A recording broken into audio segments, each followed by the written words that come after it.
Well, good morning, Phantoms. It's Friday morning again, and I got some decent feedback on last week's video that I shared with everybody. So I was actually encouraged by a few people, including my wife, to make this maybe a weekly thing that I do. Not planning on going all the way around the building with my video today, so this will be a little shorter installment. And I thought, why not share some things that we can maybe apply? Some things that I've reflected on the past week that maybe I'd like to share out and maybe challenge you with a little bit. So, start off with a story. On Monday, I took the day off of school to take my son out for a college visit. And we went and visited the campus in Eau Claire, UW Eau Claire. Beautiful campus, we loved it. Really, really pretty. But it got me thinking about the planning and the thinking and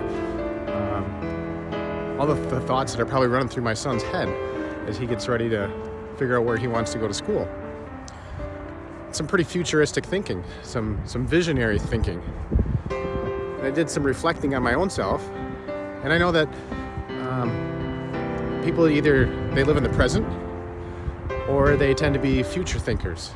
And not that you can't be both, but I think people probably gravitate towards one or the other. They're more comfortable with one or the other. If you're a present thinker, you live in the present, you probably are looking for things that make you happy, things that bring you joy.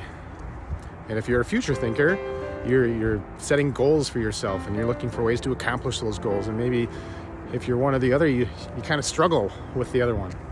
So thinking about my son made me think about my own personal struggles and which one do I tend to go towards and which one do I stay away from. So when I reflected and thought about myself, I am more of a present thinker.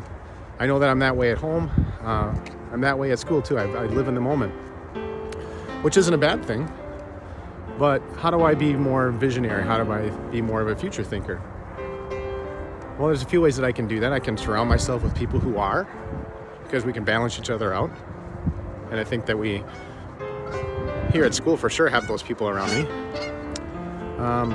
But what are some other ways that I can balance that out and make my life more well-rounded?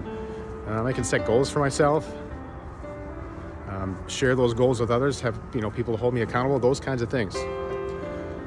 So I guess I have a challenge for each of you, and that's to think about yourself. Are you a present self kind of person, or are you a future self kind of person? And like I said, neither one is bad, but being only one is probably bad.